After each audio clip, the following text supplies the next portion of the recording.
Buenas tardes, nos da gusto saludarles y listos para la palabra de Dios. Hoy nos vamos a hacer una prueba de ADN, ¿cómo la ve? Va a estar interesante. Vamos a un versículo que es Gálatas capítulo 2, versículo 20. Va a ser nuestro versículo de inicio. Gálatas 2:20. Voy a leer, usted me sigue ahí, por favor. Dice así, Pablo: con Cristo estoy juntamente crucificado, y ya no vivo yo, mas vive Cristo en mí. Y lo que ahora vivo en la carne, lo vivo en la fe del Hijo de Dios, el cual me amó y se entregó a sí mismo por mí. Nuestro Señor Jesucristo vivió una vida de total obediencia al Padre. En Juan capítulo 5, versículo 30, Él dijo lo siguiente: yo no puedo hacer nada por mi cuenta. Eso significa, yo no voy a hacer nada de mi iniciativa personal, de mi propia voluntad, aunque la tenía. Sin embargo, Él estuvo dispuesto a hacerse obediente hasta la muerte, y muerte de cruz, porque el Padre le había asignado una misión. Por eso es que Él dijo: yo no puedo hacer nada por mi cuenta, o lo que yo quiero o sienta, no, sino que juzgo conforme a lo que escucho. Así mi juicio es recto, porque no busco mi voluntad. Fíjate qué frase de Jesús: no busco mi voluntad, wow, sino la voluntad de aquel que me envió. Eso es lo que yo busco. Vemos en este texto que Jesús tomó de manera libre, voluntaria, la decisión de obedecer al Padre. La obediencia es algo que tú decides hacer o no hacer. Y Jesús lo hizo así. Jesús no hizo lo que Él quería, no. Jesús decidió hacer lo que debía hacer. Eso es distinto. ¿Qué es lo que Jesús debía hacer? Ir a la cruz a morir por nosotros. Eso era a lo que el Padre lo había enviado. Aquí hay un principio espiritual bien poderoso, que si lo captamos y lo hacemos nuestro y que se encarne en nuestro corazón, va a ser algo extraordinario para nuestra vida cristiana. El principio espiritual es este: un cristiano decide no hacer lo que quiere. A ver, mi corazón quiere hacer cosas, mi mente quiere hacer cosas, sí, pero a veces esas cosas van en contra de la voluntad de Dios. Entonces, yo como cristiano decido no hacer lo que quiero. ¿Por qué? Porque hay muchas cosas que quiero hacer, que anhelo tener, pero no son la voluntad de Dios. Un cristiano debe hacer lo que debe hacer, pero tomando una decisión para hacer su deber. Lo voy a decir en primera persona, lo voy a personalizar. Yo, Chuy Olivares, yo no hago lo que me gusta, porque si hiciera lo que me gusta, no estaría aquí, estuviera en mi casa descansando, la verdad, viendo los Juegos Olímpicos. No, yo no hago lo que me gusta, tampoco hago lo que quiero, porque hay cosas que quiero que no son lícitas, pero no convienen, etcétera, sino que hago lo que debo hacer. Déjeme ilustrárselo con una anécdota de una madre que le dijo a su hijo un domingo temprano, le dijo: hijo, levántate ya, arréglate y vete a la iglesia. El hombre aquel enfadado le responde ante la insistencia de su madre: a ver, mamá, dame 3 razones para levantarme. La señora lo vio y le dijo: número 1, ya es muy tarde para estar acostado. Número 2, hoy es el día del Señor. Y número 3, tú eres el pastor. No, pues este pastor quería hacer lo que él quería, pero debía hacer lo que debía. ¿Entendieron ese principio? Es fundamental para la vida cristiana. Ya lo hice en primera persona, ahora lo voy a hacer en segunda persona del singular, o sea, dirigido hacia usted. Tú decides no hacer lo que te gusta, o puedes decidir hacer lo que te gusta. ¿Sí? Tú decides no hacer lo que quieres. Tú decides hacer lo que debes hacer, como padre, como esposo, como trabajador, como empleador, como empresario. Hay que hacer lo que debemos hacer, aunque no nos guste. Jesús habló de una nueva naturaleza que Él les daría a todos aquellos que creyeran en Él. Esa nueva naturaleza les iba a impulsar ahora y les iba a dar la capacidad para hacer lo que debemos hacer como cristianos. ¿Sí? En Juan capítulo 3, versículo 6, Jesús está hablando con un maestro de la ley, un conocedor de las escrituras, y Jesús le habla de esta nueva naturaleza, pero él no entendía. Y le dijo en Juan 3:6, está hablando con Nicodemo y le dice: lo que es nacido de la carne, o sea, carne es, así como nacemos de la carne, Chuy Olivares de carne y hueso. Lo que es nacido de la carne, así como pienso, así como, etcétera, lo que es nacido de la carne, carne es. Y lo que es nacido del Espíritu, Espíritu es. Y aquel hombre se le quedó mirando a Jesús como, no entiendo. Y le dice en el versículo 7, no te maravilles, no te sorprendas de que te dije, os es necesario nacer de nuevo. Ahora, aquí en estos dos versículos encontramos, por ejemplo, en el versículo 6, dos veces la palabra nacido. Uno es nacido de la carne y otro nacido del Espíritu. Pero la palabra en el griego es la misma.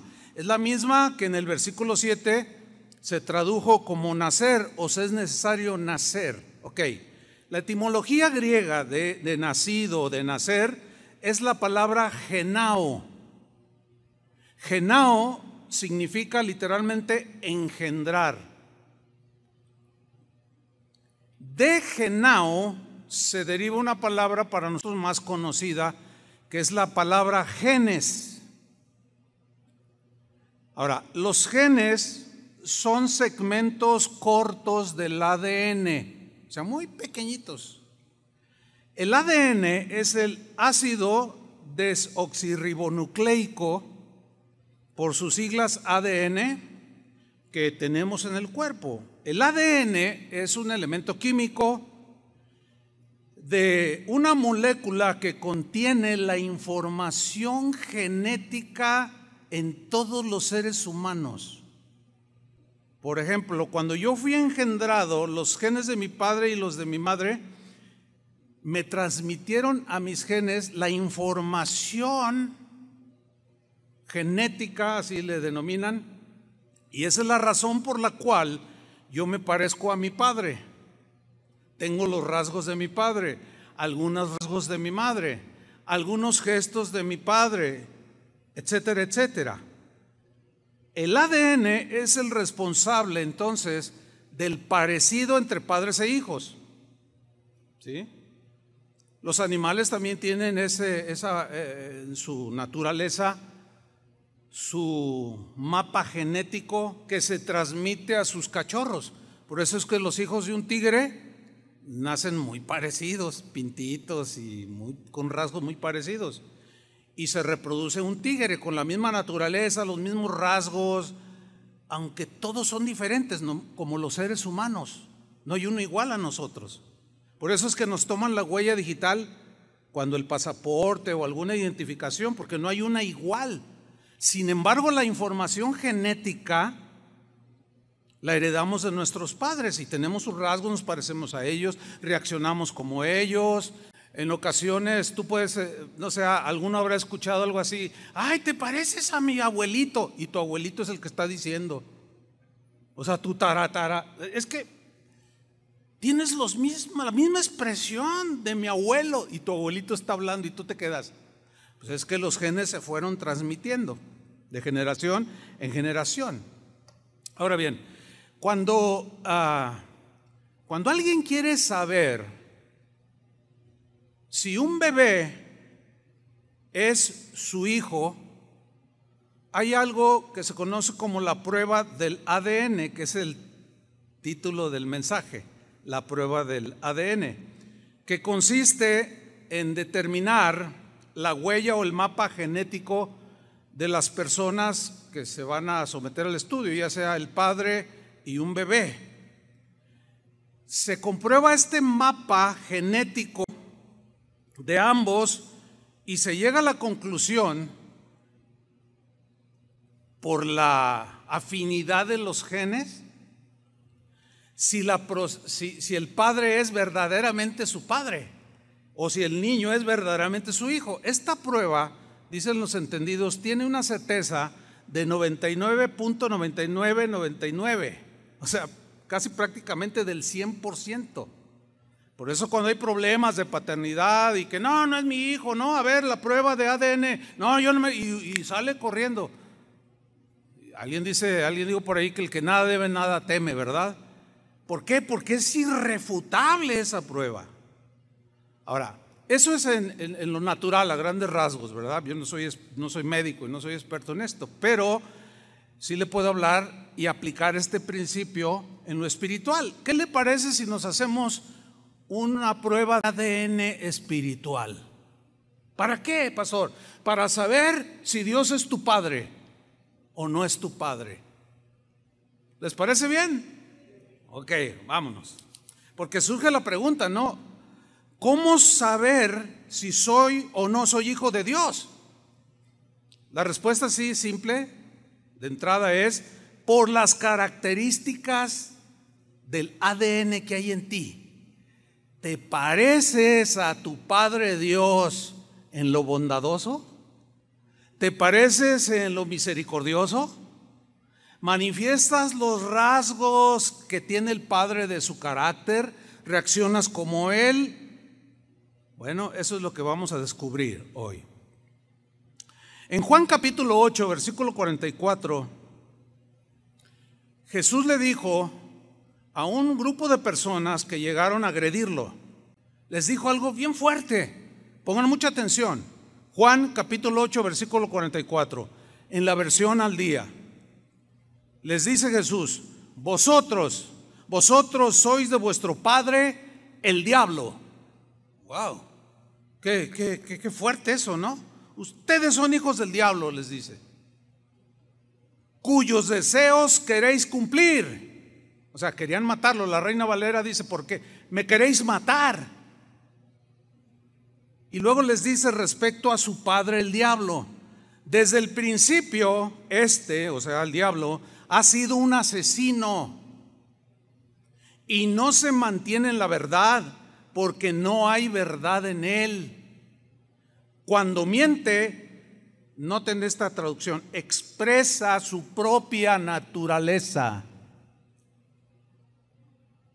su ADN, sus rasgos corruptos, torcidos, amargados, rebeldes, los saca pero con una libertad impresionante. Expresa su propia naturaleza porque es un mentiroso. Entonces aquí ya estamos viendo dos tipos de personas: los que son hijos de Dios y los que son hijos del diablo. Eso dice la Biblia. Suena así muy fuerte, pero eso es lo que establece la Biblia. Ok. En Romanos capítulo 6, versículo 6, Pablo dijo algo sumamente importante y quiero mencionarlo. Él está hablando acerca de la nueva naturaleza que se nos ha implantado cuando nacimos de nuevo, ¿verdad? Dice Romanos 6:6: ciertamente, sin lugar a dudas, dice esta versión, nuestra vieja forma de ser. A ver, ¿cómo éramos antes?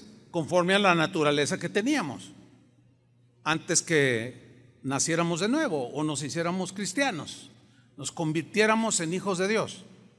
Nuestra vieja forma de ser, dice, fue clavada con Cristo en la cruz.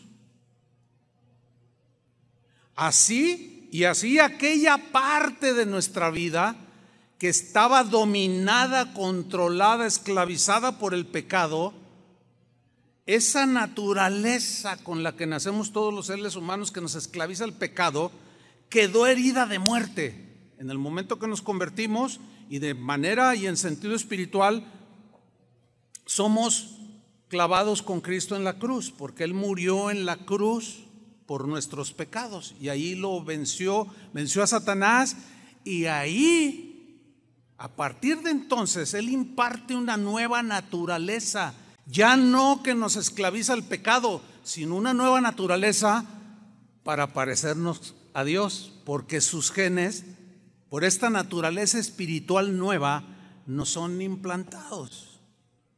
De esta forma, sigo leyendo, nuestro cuerpo pecador no sigue sometido a la esclavitud del pecado. Es decir, antes de Cristo el pecado nos dominaba completamente. Era casi un sí rotundo la respuesta que le dábamos al pecado, a la mentira, a la calumnia, a la blasfemia, al robo, a todo aquello que Dios aborrece. Bien. Sin embargo, aunque tenemos hoy una nueva naturaleza, seguimos batallando con el pecado, ¿sí o no? ¿Por qué? Porque este cuerpo se quedó con una inercia para seguir pecando. Pero la naturaleza nueva que tenemos hoy, el ADN de Dios, nos capacita, nos liberó en primer lugar. Y esa nueva naturaleza que Él implantó, ese ADN espiritual, nos capacita hoy para decirle no al pecado. Por eso Pablo decía, ya no vivo yo. O sea, ya no es tanto lo que yo quiera hacer, aunque a veces mi carne me jala hacia la maldad, mi mente empieza a desviarse en pensamientos que no tienen que ver nada con Dios, hasta ofensivos son. Sin embargo, ya puedo dominarlos, ya puedo controlarlos, porque ya no soy esclavo del pecado. Eso es por razón de la nueva naturaleza. Y es cuando un creyente comienza a dar los frutos del Señor, que hablamos hace 8 días, ¿verdad? Y no pura apariencia. Bueno, Gálatas 2:20, que fue el versículo que tomamos de inicio, vamos allí de nuevo. Ahora entendemos por qué Pablo dijo esto. Dijo lo siguiente: con Cristo, unido a Cristo, porque sin Cristo pues sigo en mis pecados, ¿no? Pero con Cristo estoy en el presente juntamente crucificado. Ahora, ¿qué pasó con Cristo en la cruz al ser crucificado? Murió, ¿no es cierto? Lo cual está implicando que morimos al pecado. Ya no se enseñorea de nosotros. Continúo. Con Cristo estoy juntamente crucificado. Y luego dice una frase tan pequeña, pero encierra una profundidad tremenda. Dice, y ya no vivo yo. ¿Qué significa? ¿Que lo despersonalizó? No, no significa eso. Él siguió siendo el mismo Pablo, sus rasgos físicos, pero su ADN había sido cambiado. Y cuando él dice ya no vivo yo, significa con las decisiones que tomaba mi viejo hombre pecador, corrupto, que todo lo que decidía, todas las decisiones y todas las intenciones que tenía dentro eran de mal, era de ofender, de mentir, de matar, de robar, de blasfemar, de todo lo malo, como dice Romanos 2, pura corrupción. Entonces cuando él dice ya no vivo yo, ahora tengo una nueva naturaleza, y esa nueva naturaleza ya la puedo yo usar para no ser dominado por el yo que me esclavizaba en el pasado. Tengo ahora algo más poderoso dentro de mí. Ya no vivo yo, ya no vivo haciendo lo que me da mi gana. Ya no vivo haciendo lo que siento o me nace o no me nace hacer. Ahora hago lo que debo de hacer. Porque esa nueva naturaleza, ese ADN que se me implantó, empieza a reproducir los rasgos de Dios. Tremendo, ¿no? Sigo leyendo. Ya no vivo yo, mas vive Cristo en mí. Cristo dentro, en mí. Con la nueva naturaleza, ahí vino a posar Cristo. Esto es en sentido espiritual netamente, es obvio. O sea, Cristo ahora me gobierna con sus pensamientos. Por el Espíritu Santo, sus impulsos, su guía, ahora yo los percibo en mi nueva naturaleza, en mi nuevo ADN que tengo dentro, un corazón nuevo, transformado. Lo vivo en la fe del Hijo de Dios, el cual me amó y se entregó hasta la muerte a sí mismo por mí. Entonces, si Él se entregó y me dio libertad de la esclavitud del pecado, pero ahora me dio una nueva naturaleza, un nuevo ADN para poderles decir yo no al pecado y tomar decisiones de las que debo hacer, no lo que me gusta o quiero, sino lo que debo.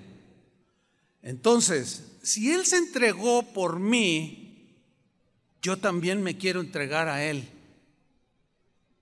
Desde el momento en que Cristo entró a mi vida, un cristiano hace esa decisión y empieza a caminar y se da cuenta que ya tiene autoridad sobre el pecado. Ya el pecado ya no lo esclaviza, no lo domina. Eventualmente puede tropezar y caer, pero se levanta.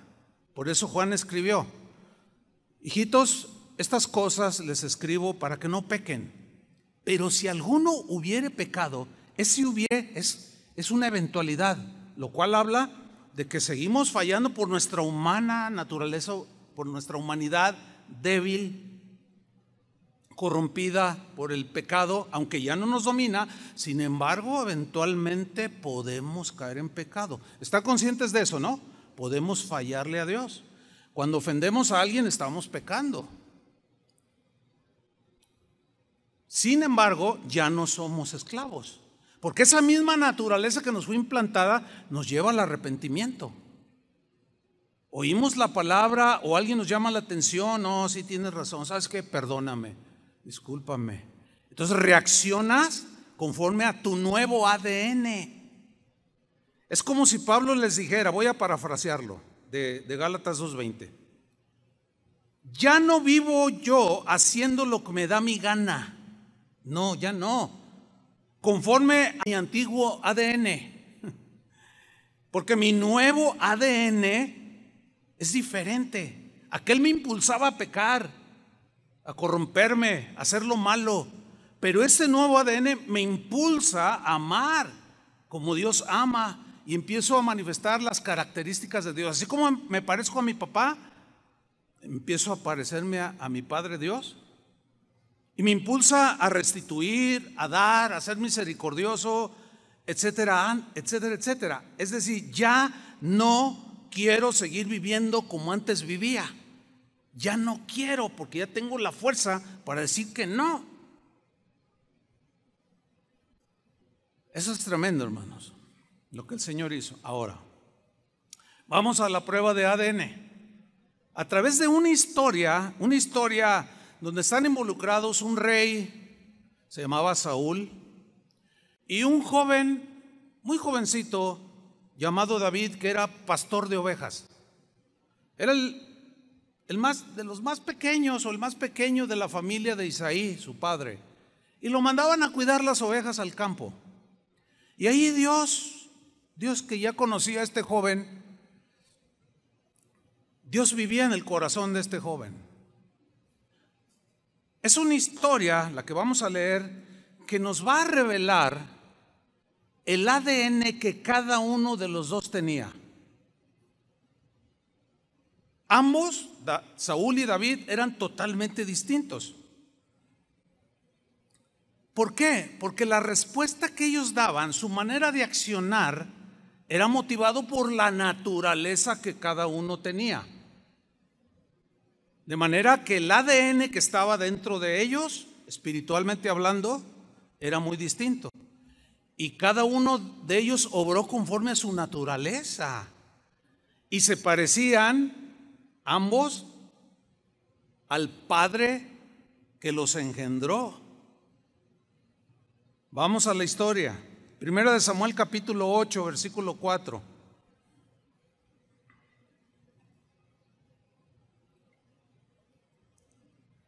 Los ancianos de Israel se juntaron para ver a Samuel. ¿Quién era Samuel? Samuel era un profeta de ese tiempo. Y en ese tiempo, Israel era gobernado por Dios, lo que se conoce como teocracia, ¿sí? Teo, Dios, gracia, gobierno. O sea, el gobierno directo de Dios a través de la Torá, o lo que nosotros llamamos el Antiguo Testamento. Estaban leyes morales, leyes espirituales, leyes de todo tipo, leyes judiciales, principios y leyes de higiene, de alimentación. Dios los gobernaba de una manera tremenda, extraordinaria. Bien, se juntan estos, van con el profeta, que era la voz por medio de la cual Dios hablaba al pueblo y gobernaba. Dice en el versículo 5, estos ancianos le dijeron a Samuel: constitúyenos ahora un rey, queremos un rey que nos juzgue, dice, como tienen todas las naciones, porque nosotros no tenemos rey. Oh, mira qué interesante. Queremos uno como los filisteos, como los amorreos, como todos esos feos. Queremos un rey feo, como todos ellos, porque nosotros no tenemos rey. Fíjate lo que estaban diciendo, ¿eh? Ahora, vean la reacción de Samuel. Pero no agradó a Samuel esta palabra que dijeron. ¿Por qué no le agradó a Samuel esa petición? Vamos a descubrirlo. Esa palabra era: danos un rey que nos juzgue. Entonces Samuel dice, fue y oró a Jehová. Se postró y comenzó a orar, lamentándose, quizá llorando, no lo sé. Y oró al Señor, y dijo Jehová a Samuel, le responde al profeta y le dice: Samuel, oye la voz del pueblo en todo lo que te digan. ¿Quieren rey? Tendrán rey. Pero mira lo que dice: porque no te han desechado a ti, que era la voz representativa de Dios ante el pueblo. No te han desechado a ti, Samuel, tú tranquilo. A mí me han desechado para que no reine sobre ellos. Ahora fíjate, aquí vemos que Dios les concedió la petición. ¿Por qué? Mira, lo peor que te puede pasar, que nos puede pasar, es estar pidiéndole a Dios algo o desear algo que no es la voluntad de Dios, y nosotros insistimos que fue lo que hicieron aquí. Y dijo: ok, no quieren que yo los siga gobernando, no quieren que yo siga reinando, pues qué mal les he hecho. Si lo único que quiero es bendecirlos. Ah, no, pero querían un presidente, querían un rey como todos los demás reyes. Inglaterra tiene su rey, España tiene su rey, todos los países, las naciones alrededor tienen un rey, y nosotros no tenemos, hazme favor.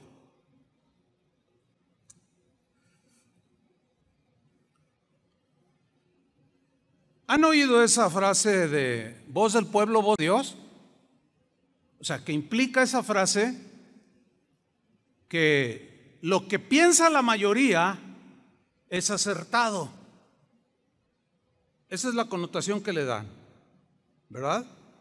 La frase, no se ponen de acuerdo los entendidos de quién la dijo, pero eso en realidad no importa. Allí sigue. De hecho, aquí los gobiernos aquí en México lo han mencionado. O sea, la voluntad de la gente es la que prevalece con el voto, dicen. Voz del pueblo, dicen, es la voz de Dios, como si fuera inequívoca la decisión de una mayoría. Ahora yo les pregunto, ¿qué tan cierto es esto? Que voz del pueblo, voz de Dios. Nada más falso que eso. La prueba está. Pregúntenle a la mayoría qué piensan de su modo de vivir, y todos van a estar de acuerdo. A lo malo le llaman malo, a lo bueno le llaman malo. Eso significa que porque la mayoría piensa de cierta manera, ¿están en lo cierto? Esa es una falacia, eso es engañoso, eso no es verdad. Nunca fue verdad y nunca será verdad. Por eso es que, escúchenme bien, en la iglesia no existe la democracia, que yo voto, a ver, queremos un pastor, pues aquí tenemos 3 candidatos, voten por el que más les guste. Eso no existe en la iglesia, sin embargo hay quienes así lo hacen, por votos. Qué tremendo, ¿no? O sea, ya no es el que Dios elige, ya no es el gobierno, el rey espiritual, Jesús, gobernándonos a través de su palabra y como representantes los que él llama al ministerio pastoral. Entonces ya yo quiero tener voz y voto, yo ya quiero tener mi opinión, y la voz de la mayoría tiene la razón. Pues fíjate que no, porque ya todo está dicho en cuanto a cómo el Señor demanda que los cristianos caminemos. Nadie tiene que inventar nada, nadie tiene que inventar el hilo negro. Ya todo está dicho, cómo hacer iglesia, cómo gobernar la iglesia, cómo tratar los asuntos, cómo desarrollar la familia, cómo predicar la palabra, etcétera, etcétera, etcétera. Bueno, ¿qué sucede entonces? El pueblo, Dios le dice, ok, déjalos que escojan. Y escogieron al más grandote, fíjate, al más imponente. Dice que Saúl era un hombre alto, apuesto, dice la Biblia, sobrepasaba del hombro para arriba a los demás. O sea, todos le llegaban al hombro y él se distinguía. Era un hombre, pues, en apariencia y en físico impresionante. Y dijeron, no, queremos a Superman, queremos a este. No, este se parece a Superman, este es el que queremos. Lo escogió el pueblo. Ahora, lo llevan ante Samuel y como Dios le había dicho, déjalos. Les voy a mostrar cómo se equivocan cuando deciden y hacen lo que ellos quieren y no lo que deben hacer. Entonces escogen a Saúl y Samuel lo lleva delante de Dios. Y Dios le dice, bueno, pues ora por él, úngelo como el rey. O sea, el Señor le delega, permite que Saúl sea el rey, aunque no era su voluntad, pero para enseñarle al pueblo que habían cometido un grave error de haber dejado el gobierno del Señor. Y lo unge como rey y le delega la autoridad de ser rey sobre su pueblo Israel. ¿Sí? Y le dice a Samuel después que le diga a la gente que ese rey iba a enseñorearse de ellos, los iba a despojar de las tierras, les iba a quitar sus hijos, arrebatárselos desde temprana edad para hacerlos soldados y mandarlos a la guerra, y seguramente muchos de ellos morirían, pero de una manera enseñoreadora, una manera abusiva, ¿sí? Un día se aparece un gigante filisteo. ¿Se acuerdan cómo se llamaba este gigante? Goliat. Todos conocemos esa historia. El gigante se levanta y empieza a desafiar al ejército de Israel. Y el corredero de israelitas salían corriendo y disparados por todos lados. Pero ¿saben quién fue el primero que corrió?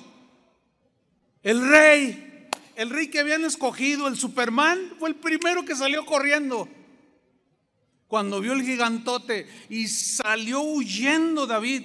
Fue el primero en correr y todos llenos de temor, y de pronto aparece este jovencito que posteriormente sería el rey de Israel, y se le queda bien. Dice, ¿por qué permiten que este gigante desafíe a los ejércitos de Israel? No, es que no lo estás viendo, es un hombre de guerra y ve el tamañote que tiene. Pues yo voy a ir en el nombre del Señor y yo lo voy a poner en paz, le voy a poner un hasta aquí llegaste. Y se abalanza sobre él. Ya al fin de la historia la conocemos. Venció a Goliat. Y el pueblo se vuelve a unir, se vuelve a juntar, y se vuelve a juntar Saúl. Hey, ¿dónde andabas? Pues aquí cuidando las espaldas. Él había reaccionado conforme a su ADN. Así son los del mundo.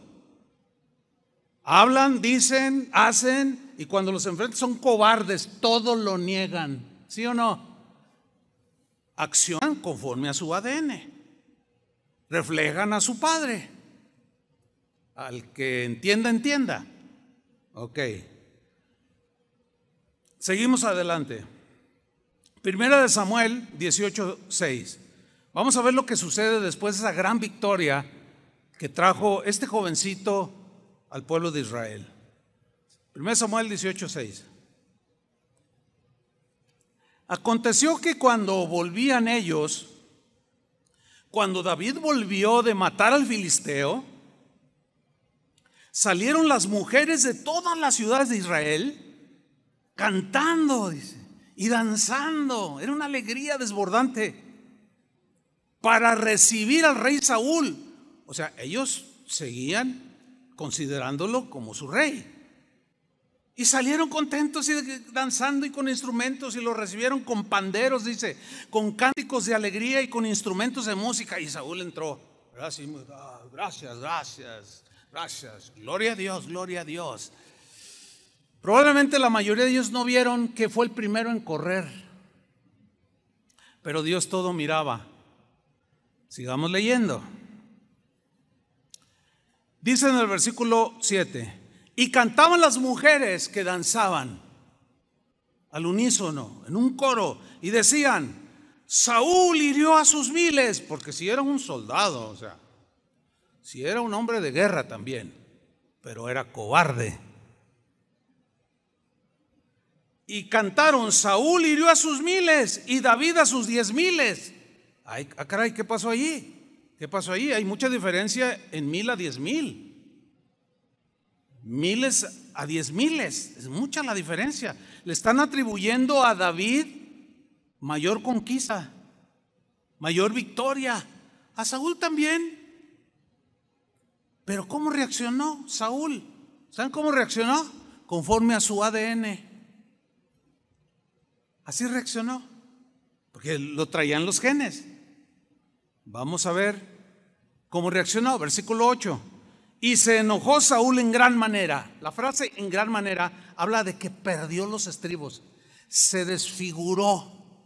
¿Han visto a una mujer bella de rostro cuando se enoja? Que pierde la compostura. Por más Miss Universo que sea, parece un demonio. Se ve horrible, ¿sí o no? Porque el enojo, cuando se desborda, te desfigura. Y Saúl aquí empieza a mostrar y a manifestar su ADN. El enojo descontrolado, el enojo que lleva al asesinato. ¿Se acuerdan lo que ya estudiamos que dijo Jesús? No, oíste que fue dicho: no matarás. Pero yo les digo, cualquiera que se enoje contra su hermano, o sea, que los desborde, eres digno de juicio y estás expuesto al infierno. Jesús fue a la raíz, o sea, al ADN. Entonces cada quien va a reaccionar de manera espiritual por el ADN que tiene adentro. Seguimos leyendo.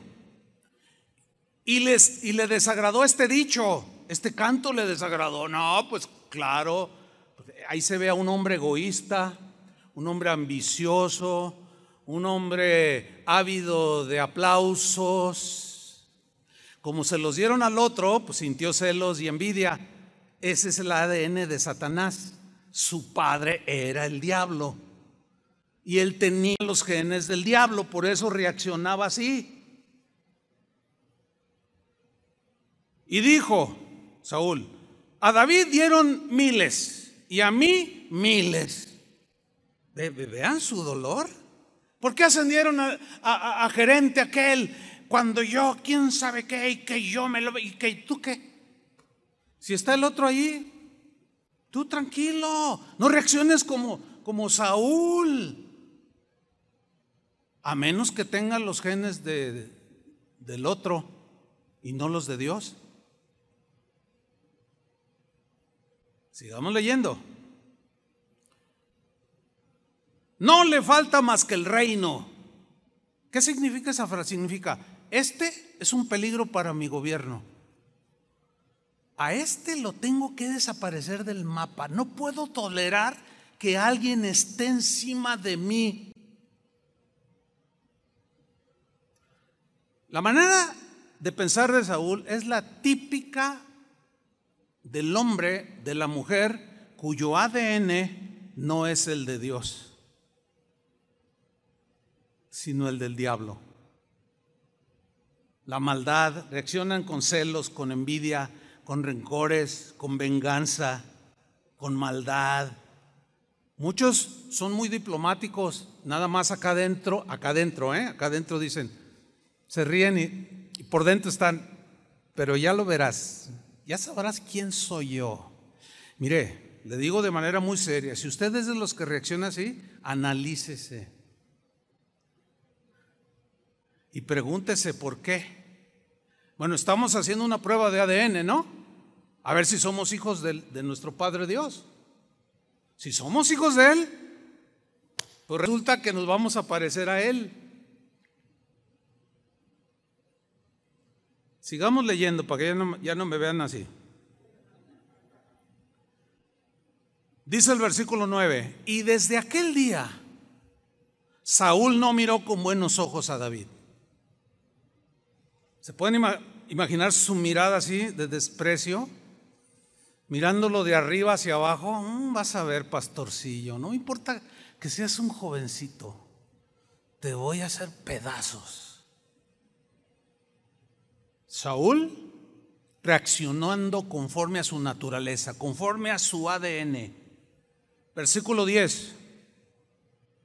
Aconteció al otro día, o sea, eso era cotidiano, de día tras día, que un espíritu malo de parte de Dios, que Dios lo permitió, para empezar a mostrarles al pueblo que habían elegido mal, que habían elegido a un bipolar, que habían elegido a un egoísta, que habían elegido a un corrupto, a un cobarde, y permitió Dios que un espíritu malo lo agrediera. Y entró como en una especie de locura, desvariaba, dice en una versión. Dice que ese espíritu malo que permitió el Señor para revelar el ADN de Saúl, él desvariaba, dice, en medio de la casa. Hay una versión que dice enloquecía, cambiaba de personalidad. No que estuviera posesionado, sino que su celo, su amargura lo llevaban a grados, niveles de presión sobre su corazón. Su presión arterial de seguro se elevaba y le afectaba la salud, la manera de pensar, y desvariaba. Y los demás lo miraban, ay, pues, ¿qué le pasa al grandote Saúl? ¿Qué le pasa? Bueno, sigamos leyendo. David tocaba con su mano, porque él era músico, tocaba el arpa, cantaba, componía salmos. Los salmos, muchos de los salmos que tenemos en la Biblia, él los compuso. ¿Quién no conoce el Salmo 23? De los salmos más conocidos, más leídos y más cantados en la historia.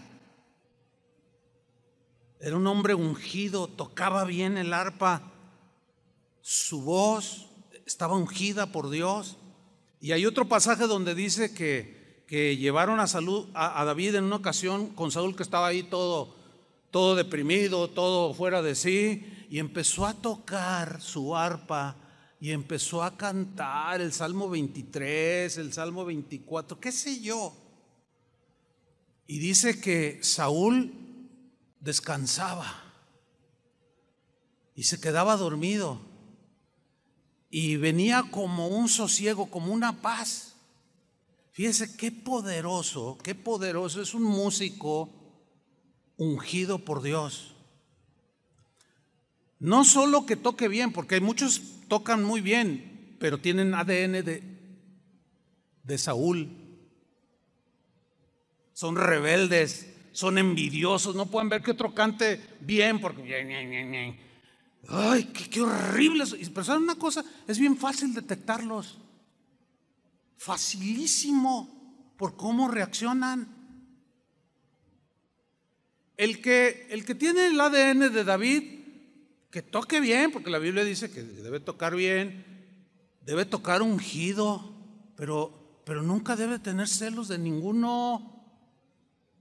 ¿Se imaginan en una orquesta sinfónica el primer violín allí o el primer instrumento que esté llevando el inicio de una sinfonía o qué sé yo? Hay un instrumento que son los timbales, son unos tambores de este tamaño. Hay piezas que solamente tienen una participación y le hacen tum, tum, tum, tum y ya. Es todo lo que hacen. Al menos yo nunca he visto que un timbalista en una sinfónica diga, ay, ¿qué nomás es? ¿Y aquel por qué se está acá? No, porque entienden que cada uno hace una parte. Y nosotros tenemos que hacer una sinfonía, hermanos. Por eso entre nosotros los celos, las envidias no caben. Una vez un pastor, fíjense, me dijo, oye, ¿no sientes así que se te mueve el tapete que algunos de tus pastores prediquen bien? Dije, ¿cómo me van a dar celos? ¿No te da intranquilidad e inseguridad? Le dije, ¿cómo crees? Le digo, pero yo sé por dónde iba, porque era un tipo Saúl, que no puede ver a nadie que haga las cosas bien porque siente que su reino peligra. Y los empiezan a socavar o sobajar, los empiezan a disminuir, los empiezan a hacer a un lado porque no quieren que nadie les haga sombra. Bueno, ese David tocaba delante de Saúl y aquel descansaba. Sigamos ahí en 1 Samuel 18:10. David tocaba con su mano como los otros días. Y tenía a Saúl la lanza en su mano. La tenía ahí en la mano. Acuérdense que era un soldado. Las armas las tenían ahí. Pero empezó a tocar David y Saúl agarró la lanza. Y a pesar del bien que le hacía escuchar música ungida para el espíritu, su ADN seguía impulsándolo. Versículo 11. Y arrojó Saúl la lanza, diciendo, enclavaré a David a la pared. Y ¡sha! Le tira la lanza. Pero dice el texto, pero David lo esquivó, lo evadió. ¿Cuántas veces? 2 veces quiso asesinarlo. Bueno, ¿qué se podía esperar de alguien que tenía el ADN de Satanás, que es homicida desde el principio? ¿Cómo iba a hablar verdad si su padre era el padre de mentira y él tenía los genes de él? Por eso actuaba de esa manera. Los que tienen el ADN de Saúl tiran lanzas para asesinar a sus semejantes. Ahora, entendemos que las lanzas de hoy pues no son literales ni remotamente una pistola, un rifle de asalto. No, pero ¿qué me dice de las lanzas que tiran muchos para enclavar a su adversario, al que les cae mal, qué sé yo, por cómo hablan? ¿Qué me dicen de eso? Tiran una lanza de difamación, tiran una lanza de calumnia, tiran una lanza de crítica mordaz, tiran una lanza de amargura y quieren clavar a todo el mundo.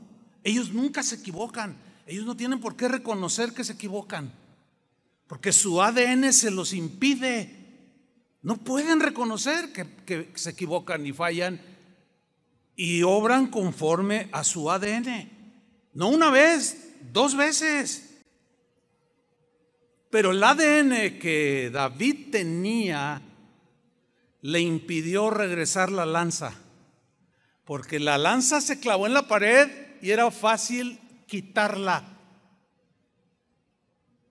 sacarla, acomodar y lanzar, que estaba medio torombolo el rey. Era fácil clavarlo y traspasarlo. 2 veces, pero el ADN de David le impidió.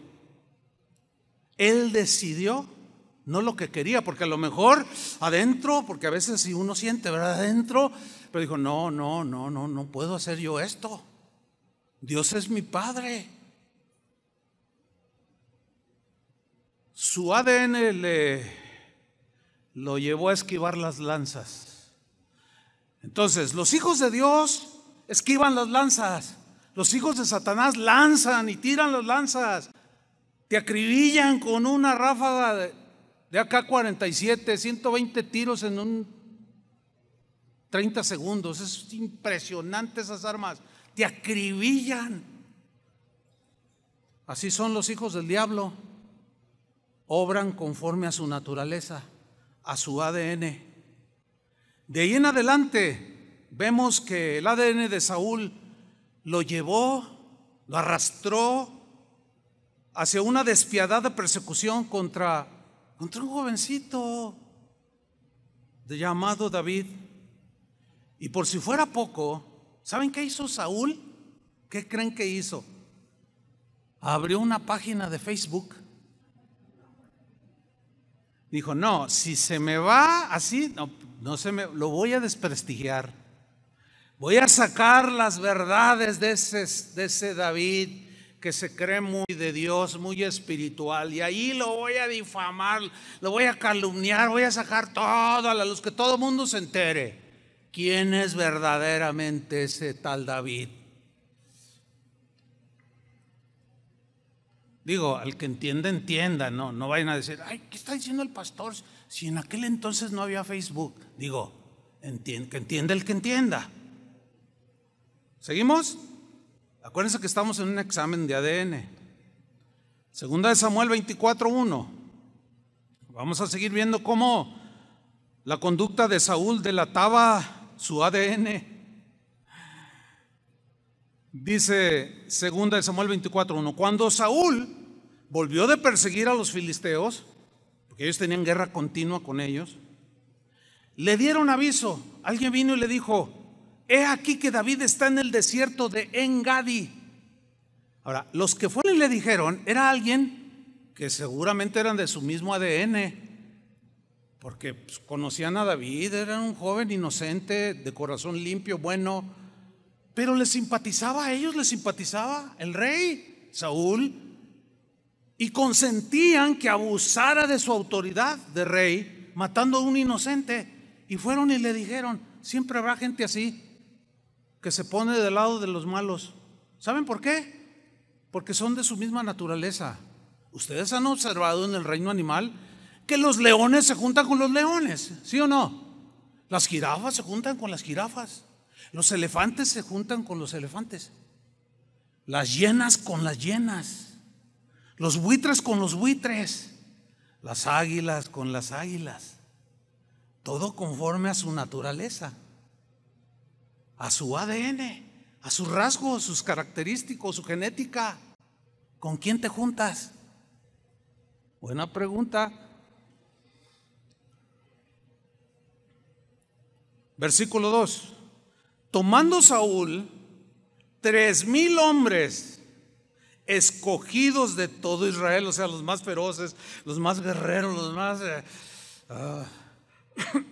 los escoge. Fue en busca de David y de sus hombres por las cumbres de los peñascos de las cabras monteses. Imagínate, digo, no me importa ser como una cabra montés, voy a escalar los cerros, voy a agarrar a ese David. Ahora, ¿no se les hace exagerado 3,000 hombres contra un joven y unos 300, 400 que lo seguían a David? Es totalmente desproporcional la cantidad. ¿Qué nos refleja esto? El deseo despiadado de hacerlo pedazos. Hay gente mala, hermanos, la verdad. Hay gente muy mala.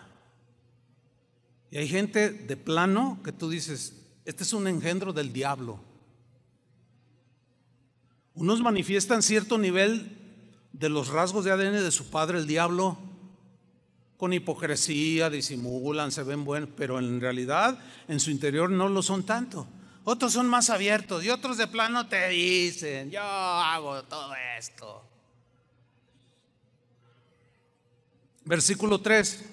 Y cuando llegó a un redil de ovejas en el camino, donde había una cueva, entró Saúl en ella para cubrir sus pies. Esta frase, cubrir sus pies, es un eufemismo que significa que le tuvo necesidad de ir al baño, lo que decimos hoy nosotros. quiero ir al baño. Entonces tuvo necesidad de ir al baño, se metió a la cueva a hacer sus necesidades, pero resulta que en la cueva estaba David.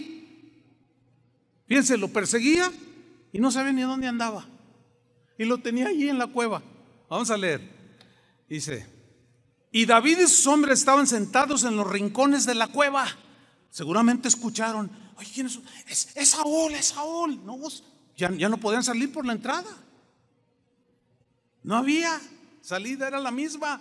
Y se fueron al rincón de la cueva. Dice el 4: entonces los hombres de David, lean con mucha atención. Entonces los hombres de David le dijeron: he aquí el día que te dijo Jehová, he aquí que entrego a tu enemigo en tu mano y harás con él como te pareciere. Mire, en primer lugar, eso que dijeron era mentira. Dios nunca le dijo a David semejante cosa. Ahora, esos que le dijeron a David eran de los hombres que estaban con él.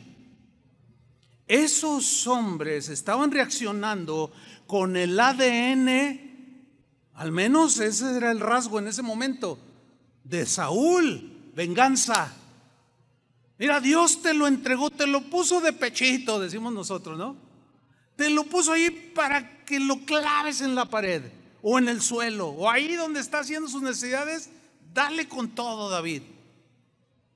Esto nos habla de algo, que a veces puede haber gente que está con nosotros, pero que te aconseja mal.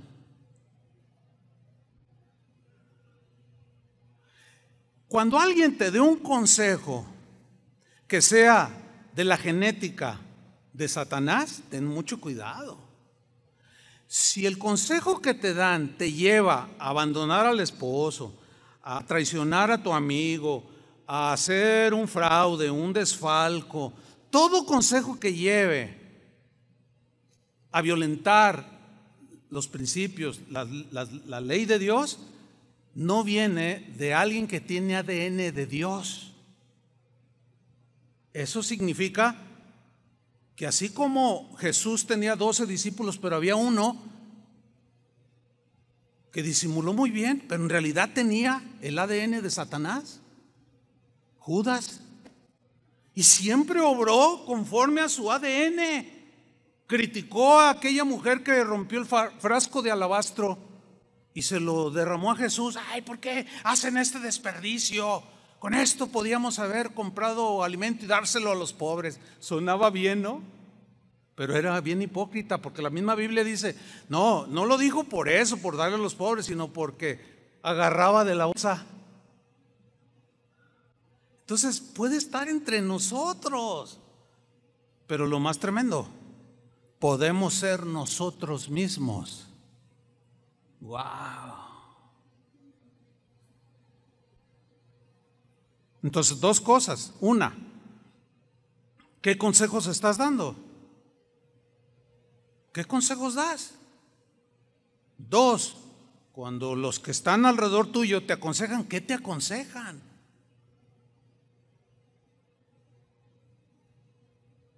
Interesante, ¿no?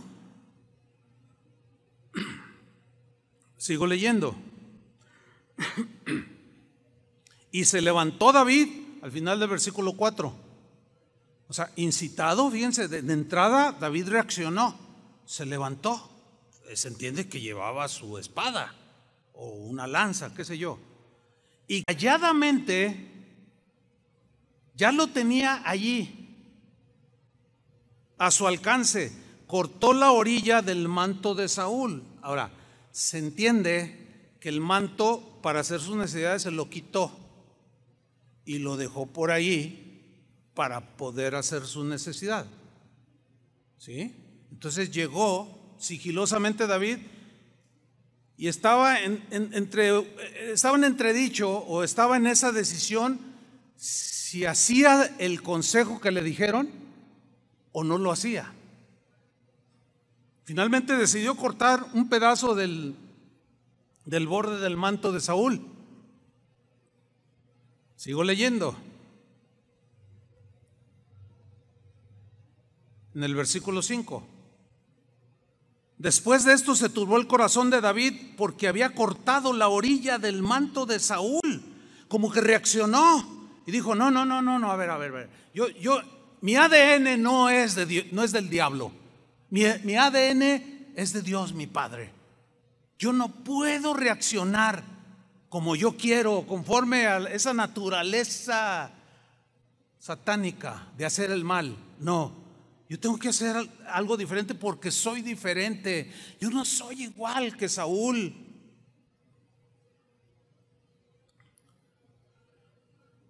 Pero ahí vemos cómo lo incitaron. Fíjense, yo les he contado en algún par de ocasiones que hay gente, y la mayoría de las veces es por correo, uno que otro así en persona, me lo ha dicho. Me ha dicho lo siguiente: oye, pastor, ¿ya te diste cuenta que hay una página por ahí en YouTube o qué sé yo, que hablan bien mal de ti? Hablan bien mal de los pastores, dicen que esto, que lo otro, y que más para allá, etcétera. Ah, sí, dice, ¿y qué, no va a hacer nada, pastor? No, fíjate, no voy a hacer nada. No, hermano, una vez una hermana, una señora ya entrada en años me dijo, pastor, no permita que digan esas cosas de usted. Bueno, dice, al menos yo lo conozco a usted, y son mentiras. Muchas cosas las exageran y es gente que está ahí, que no ama las cosas de Dios por alguna razón. Ahora están difamando y calumniando. Dice, hermano, dice, mire, con todo respeto, dice, le voy a decir algo. Hay un dicho que dice que el que calla otorga. Bueno, usted entiende lo que significa ese refrán, ¿no? El que calla otorga. O sea, que si alguien se queda callado de lo que están diciendo es porque está diciendo que sí es verdad. Entonces yo la miré a la hermana y dije, no, la hermana viene bien espiritual. Ese versículo, ¿dónde está, hermana? Le digo, a ver, hermana. Cuando Jesús estuvo aquí en la tierra, le dijeron que era borracho, que era un maestro falso, que era mentiroso, que era comilón, que era un falso profeta. Y cuando lo empezaron a golpear y cuando todo lo que le dijeron y le hicieron, dice la Biblia que él enmudeció como cordero y no abrió su boca. Mientras yo le iba diciendo, como que le iba cayendo el 20 a la hermana, abría los ojos así. Le dije, entonces todo lo que dijeron de Jesús era verdad porque él cayó, por eso otorgó. Ay, hermano, pues no. No, ¿verdad? No, ¿verdad que no? No. Entonces no voy a hacer nada, no voy a decir nada. Eso es algo, pues es que tengo el ADN de Dios. ¿Cómo voy a comportarme como Saúl y regresar la lanza? Yo no tengo el ADN de Saúl. ¿Usted lo tiene? Entonces, ¿por qué regresa la lanza? ¿Por qué se defiende? ¿Que no es Dios su defensor? ¿Que Dios no sabe lo que haces y lo que no haces? ¿Que acaso Dios no sabe si lo que dicen de ti es verdad o mentira? Que sea Dios tu defensa, ¿no? Así es como reaccionan los que tienen el ADN de Dios. Así como David. Nunca va a ver usted un video de parte mía o de alguno de los pastores aquí. Bueno, no puedo hablar por los demás, no, porque no sé. Pero yo tengo la confianza de que jamás harían una cosa así. Nunca va a haber una respuesta, y menos una agresión así en Facebook o YouTube. Jamás. Que digan lo que digan. No somos Saúles. Queremos ser Davides. Decidimos. ¿Por qué? Porque tenemos el ADN de Dios. Por eso. Nos quedamos en que cortó la orilla del manto de Saúl, ¿verdad? Vámonos al versículo 5. Al 6.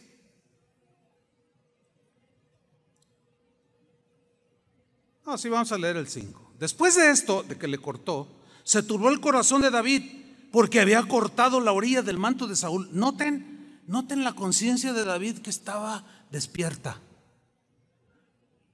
Imagínense, nada más le cortó el borde del manto y se turbó. Esta palabra significa se consternó, como diciendo, ¿qué hice? Que no debí de haber hecho ni eso siquiera. ¿Por qué reaccionaba con esa sensibilidad? Porque su ADN era el de Dios. Por eso. Dice el versículo 6, y dijo a sus hombres, Jehová me guarde de hacer tal cosa contra mi Señor, el ungido de Jehová. Fíjate cómo David reconocía que Dios, legítima o no legítimamente, según la perspectiva de David, Dios había delegado autoridad para gobernar a Israel.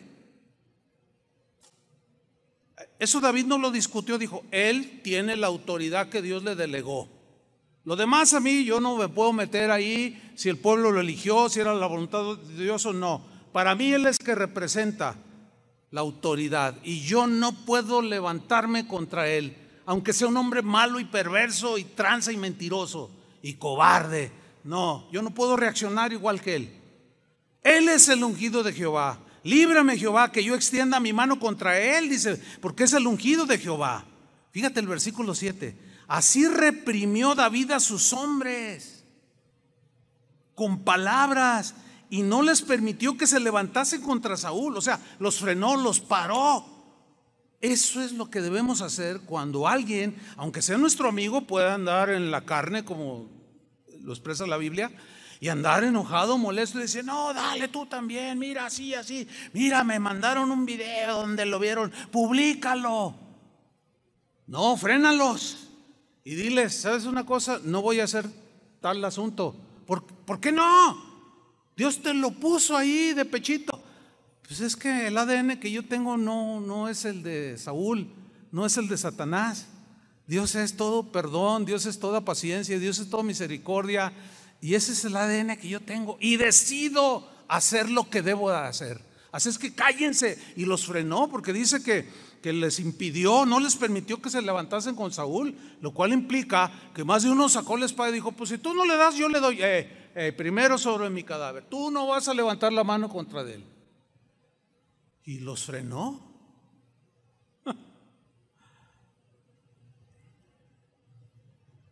Y no les permitió, dice, que se levantasen contra Saúl. Y Saúl, quitado la pena, ni cuenta se dio de todo esto, salió de la cueva y siguió su camino, dice en el mismo 24, pero hasta al versículo 8 siguiente, dice, también David se levantó después. O sea, se sale Saúl, se pone su capa, se sale, se va con sus soldados, empieza a caminar. David también lo hace sigilosamente y saliendo de la cueva, dio voces detrás de Saúl, que ya se había adelantado, y le gritó, le dijo, mi señor el rey. Y cuando Saúl miró hacia atrás, David inclinó su rostro a tierra, hizo reverencia. O sea, es significativo que a pesar del trato que tuvo, ni siquiera le faltó al respeto. Qué tremendo David, ¿no? Wow. Y le hizo la reverencia que se usaba en ese tiempo cuando estabas delante de un rey. Y dijo David a Saúl, le pregunta, ¿por qué oyes las palabras de los que dicen? Mira que David procura tu mal. Porque había otros que lo instigaban, diciendo, mira, David te quiere quitar el trono. O sea, le aconsejaban mal y este accionaba conforme a su ADN. He aquí, dice el versículo 10, han visto hoy tus ojos cómo Jehová te ha puesto hoy en mis manos en la cueva. Y Saúl como que yo no he visto nada. Y me dijeron que te matase. Y miren cómo termina el versículo, pero te perdoné. Wow. No. La verdad es extraordinaria esta historia, hermanos. O sea, mira tú todo lo que me has hecho. Me has querido clavar 2 veces en la pared. Me has perseguido por todo Israel, de montaña en montaña. He padecido hambre, persecución. Te tuve a 1 metro de distancia, pero no te maté, porque yo no soy igual que tú. Somos diferentes tú y yo. Y yo no obré como tú, porque yo tengo el ADN de mi padre. Dios es mi padre y te perdoné. De la manera que Cristo os perdonó, así también perdonados unos a los otros. El que se niega, se puede dudar que tenga el ADN de Dios. El que se niega a perdonar, el que se niega a restituir, el que se niega a hacer lo que debe hacer y que hace lo que él quiere, se puede dudar de que tenga el ADN de Dios. Te perdoné, le dice, porque dije, o sea, se habló a sí mismo, no extenderé mi mano contra mi Señor. No, decido no hacerlo. La razón, porque Él es el ungido de Jehová. Sea injusto o no lo sea, no me interesa. Él dará cuentas a Dios de su gobierno. Pero yo voy a respetar lo que Dios permitió. Y le dio autoridad y yo la voy a respetar. Entonces yo lo perdono porque es el ungido de Jehová. Y luego le dice en el versículo 11, y mira, Padre mío, le dice, mira, porque Saúl así como desconcertado, ¿qué? Yo estuve a merced de él, ¿dónde, cuándo, a qué horas? ¿Cómo? Y mira, Padre mío, le dice, todavía le dice Padre mío, que era una señal de respeto como de alguien mayor. Le dice, Padre mío, mira la orilla de tu manto en mi mano, y se lo enseña. Y lo ve del mismo color y ve que era cierto, que lo tuvo a su merced, pero no levantó su mano contra él. Mira la orilla de tu manto en mi mano, porque yo corté la orilla de tu manto y no te maté, le dice. Conoce pues, entiende Saúl, pero ¿cómo hacer entender a alguien que tiene la naturaleza de Satanás, el ADN de Satanás? ¿Cómo hacerlo entender para que haga lo bueno? Es muy, muy difícil. Por eso tenemos que hacernos una prueba de ADN espiritual para saber si somos de Dios. Y la prueba va a dar positivo o negativo. ¿Cómo? Conforme a los genes que te hacen accionar. Así de sencillo. Conoce pues y ve que no hay mal ni traición en mi mano. Pero por supuesto, no he pecado contra ti. Sin embargo, le dice, tú andas a casa de mi vida para quitármela. ¿Notan la gran diferencia entre Saúl y David? ¿Por qué uno se comportaba como David y otro como Saúl? Porque su ADN era y sigue siendo lo que los hace actuar. Así de sencillo. Pedro había recibido una nueva naturaleza, unos genes, los genes de Dios. Pero era un hombre que tenía que trabajar con su enojo, con su violencia, que aún teniendo la naturaleza de Dios, los genes de Dios, en un arranque donde perdió la cordura y la prudencia, cuando prendieron a Jesús sacó la espada, ¿se acuerdan? Y la desenfunda y le tira a un soldado y le corta la oreja cuando en realidad lo quería partir en dos. Y Jesús, la reacción de Jesús no fue bien, dale la otra. Imposible, ¿cómo iba a recibir una instrucción de ese tipo? Lo reprendió y le dijo, Pedro, guarda la espada, le dijo. Si tú matas a alguien con espada, a espada te van a ejecutar a ti también. Pena de muerte al que quite la vida. Guarda tu espada.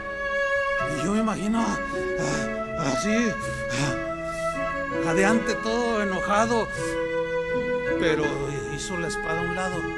Después se calmó. Al rato estaba negando a Jesús. ¿Se dan cuenta cómo cuando reaccionamos en ese hombre viejo que como que quiere resucitar, nos metemos en muchos problemas, hermanos? No. Como el hijo pródigo volviendo en sí dijo, ay no, ¿qué estoy haciendo? David volvió en sí también. Piensa. Pedro, no te olvides que tu ADN es diferente. Yo imagino a Pedro guardando la espada así como que nadie, yo no, Señor, y dejándola allí, ¿verdad? Sigue la historia, vamos al final.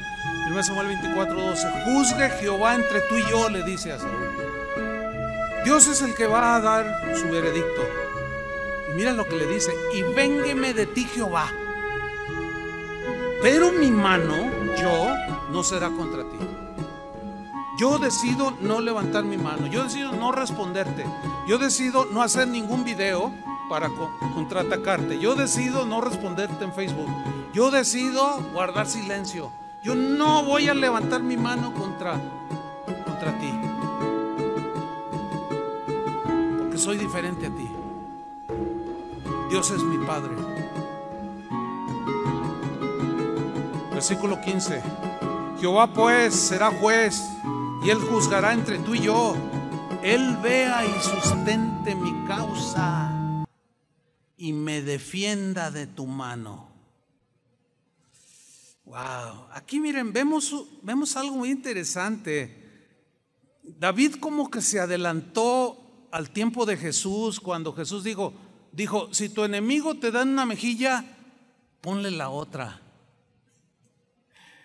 Es que tenía los genes de Dios, y los genes de Dios, la naturaleza de Dios, esa es eterna.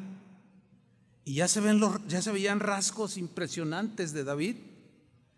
Los saúles lo entienden diferente. Los saúles dicen: si tu enemigo te da una mejilla, tú dale en la otra, regrésale la ofensa, véngate de él. Versículo 18.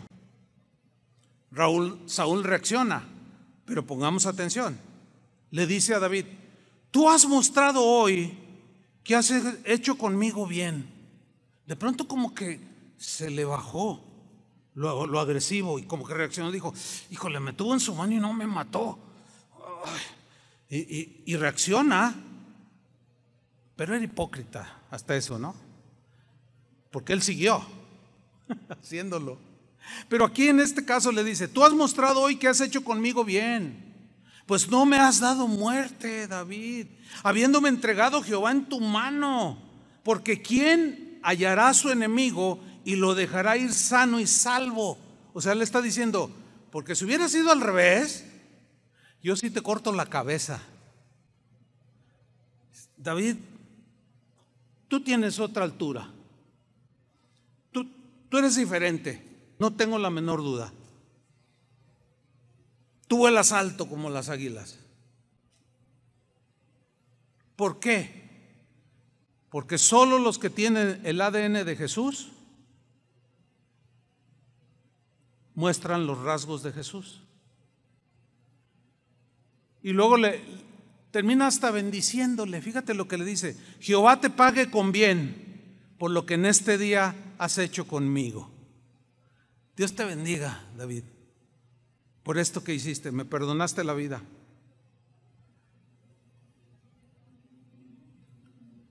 Ahí está clarísimo.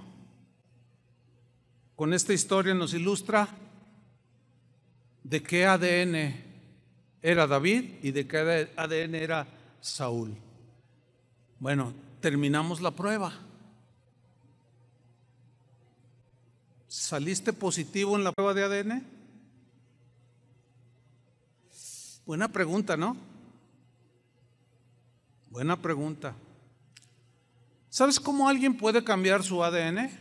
Arrepintiéndose, volviéndose al Señor. Y si ya eres un nacido de nuevo, que los genes están allí, pero eres de esos como Pedro que no, pues ¿cómo? ¿Verdad? ¿Cómo voy a permitir? Mira, humíllate delante de Dios, obedécele, dile: Señor, no te he representado bien, te he avergonzado el Evangelio con mi conducta, perdóname, ayúdame. Si tú le dices eso al Señor, te va a ayudar. Yo lo he hecho muchas veces: Señor, tú sabes, estoy aquí así, pero no quiero hacerlo, ayúdame, porque yo no quiero. Y cuando tú haces esa oración con esa convicción, es cuando la gracia de Dios se derrama sobre ti y cae en esa naturaleza Y de pronto sientes una fuerza inexplicable para ir con el que ofendiste y decirle, ¿sabes una cosa? Perdóname, te ofendí, te falté, te calumnié, espero recibas mi perdón. Y resulta que el otro te dice, sí te perdono. No te imaginas lo que viene después de eso. Ahora sí que se te pinta. ¿Han oído esa frase también, que hijo de tigre pintito? O han oído esa también refrán que dice, una rayita más al tigre, aunque en sentido positivo yo lo quiero aplicar, ¿no? Una rayita, un rasgo más de que el tigre se parece al tigre, un rasgo más de que te pareces más a Dios. Oremos, hermanos, oremos y démosle una respuesta al Señor. Inclina tu rostro, pónganse de pie. Y puedes hacer esta oración. Señor, gracias porque hoy he sido confrontado, he sido desafiado a reconocer cómo han sido mis acciones, mis reacciones, mis respuestas. Yo he dicho muchas veces que soy tu hijo, que soy creyente, que soy cristiano, pero con mis acciones lo he negado y no me he parecido a ti, Señor, y te he mal representado. Pero voy a dejar de pelearme en las redes sociales, voy a dejar de blasfemar, de calumniar, de responder y aún de opinar, porque es una decisión que hoy hago para seguir adelante manifestando el ADN que sí vive en mí, está en mí, el ADN de Dios. Padre, perdóname. Así como Pedro perdió la compostura, la hemos perdido, Señor. Pero tú lo levantaste a Pedro, aún después de haberlo negado. Señor, ayúdanos. Ese nuevo hombre quizás está recién nacido y tiene que crecer y madurar. Ese nuevo hombre quizás está descuidado, no lo hemos alimentado con tu palabra, no hemos obedecido y está débil ese hombre nuevo, pero ahí sigue la naturaleza, los genes tuyos, Señor. Hemos sido engendrados del Padre por la palabra, somos hijos de Dios. Señor, concédenos por tu gracia que cada día reflejemos los rasgos de nuestro Padre Dios, que es todo perdón, misericordia, misericordioso, bondadoso, generoso, paciente, lleno de amor.